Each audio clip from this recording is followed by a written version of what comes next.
Hi, Fee here from feeoshade.com, and today I am going to do some pesto, vegan basil pesto. And the reason is that I got given a whole heap of beautiful pesto. A friend of mine does companion planting, so he's right into the tomatoes and plants basil alongside it.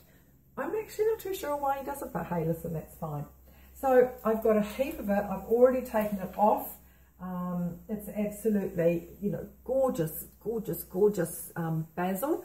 And I have taken it all off and just put it into my food processor, for now. And what I'm going to do is just lightly chop this one up before I add anything else.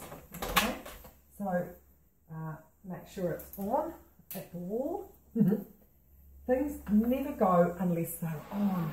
So I want to break it down as much as possible, but I don't actually want to mince it yet. So it's only because there's a lot of it.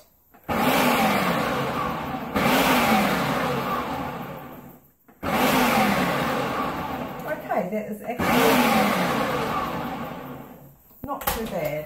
That's not too bad. So I'll just bring it over and I can show you that it's, it's cut it up a little bit. There's going to be a lot of blending going on because there's a lot of it, and we need to get it down much, much, much finer than that, obviously. So to make pesto, there's 3 ingredients you need for traditional pesto. One is you need something green. You need a green, although I mean you can do pesto with any vegetable basically.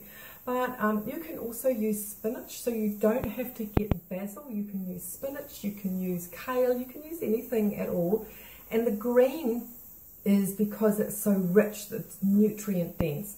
You've got, wonderful iron and all those sorts of things that are in leafy green vegetables. So you need that, and you need oil, and you need garlic. Now those are the 3 components of a pesto. That's all you need to make a basic pesto. So we add other things. In this one, I'm actually going to be adding pine nuts. It is a common ingredient. And of course, the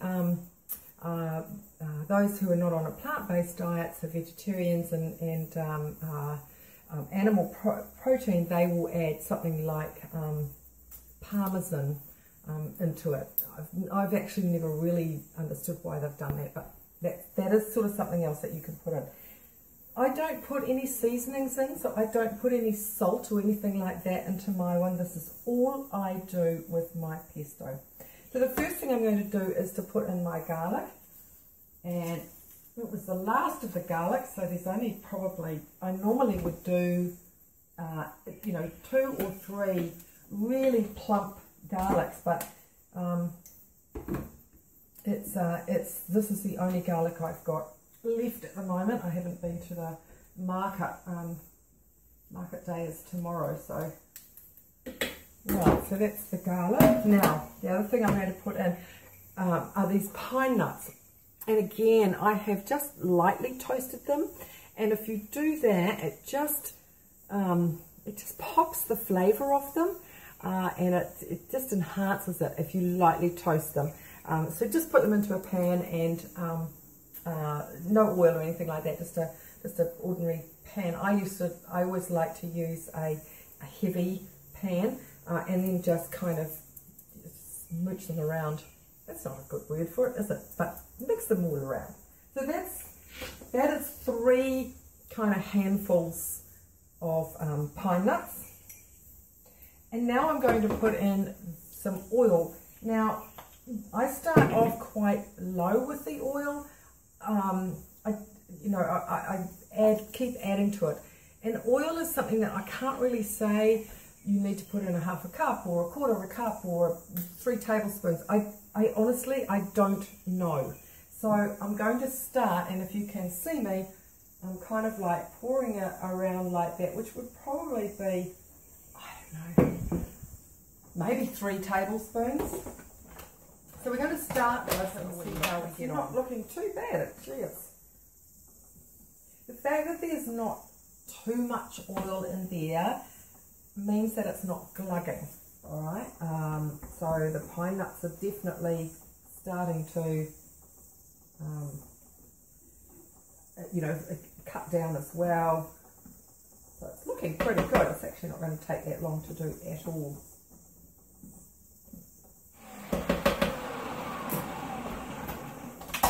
So now I'm going to add a little bit more oil now that it's kind of really, let's have a look. I don't know if you can, I'll see if you can see that. Maybe the light is not that great, but where is my little camera there? So it's kind of muched up, but it's not ready yet. So there's still some kind of bigger pieces of basil in there, and some of the pine nuts still need to be broken down a little bit more. So this time I am actually going to use some more oil because I want to see if I can munch it up a little bit more. And I'm really sorry I can't tell you the quantity of oil. It's a trial and error, and each time I do it, it's different because it depends on how much basil I've got, or how much kale I've got, or what I'm using. So, right, we'll give it one more go. We'll just mix that around a little bit. And I think we might be just about ready.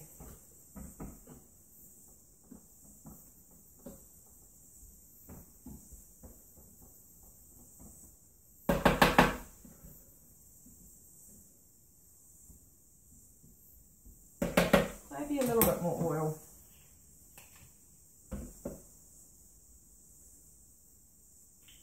You hanging in there with me? Hopefully. Right, hopefully this will be the last time. Really, really beautiful.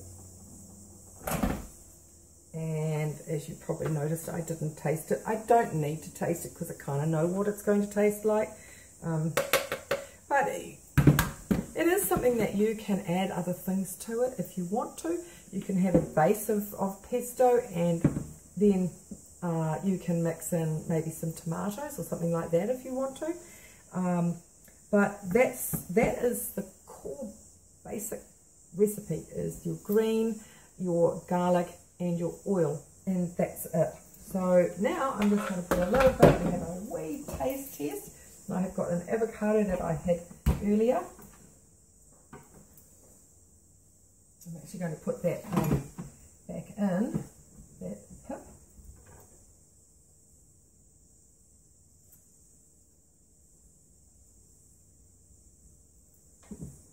Actually, just leave it on there, shouldn't I? This is a way of having a snack when you don't want to have crackers. So just a little bit of avocado and some pesto on it, or hummus, or what else can you put on? Even sun-dried tomatoes, something like that. But here we go.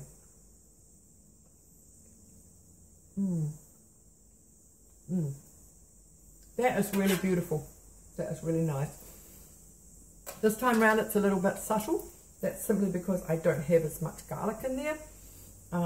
I don't want to add salt because I have salt in other things, and I'm trying to reduce the amount of salt I have. But that is really, really tasty, and it's lovely with the avocado. So hopefully that's a little, you know, you get something out of that. And remember, you can use any greens at all to make your pesto. So until next time, have great food, be compassionate to animals, including humans, and I will see you again. Bye for now.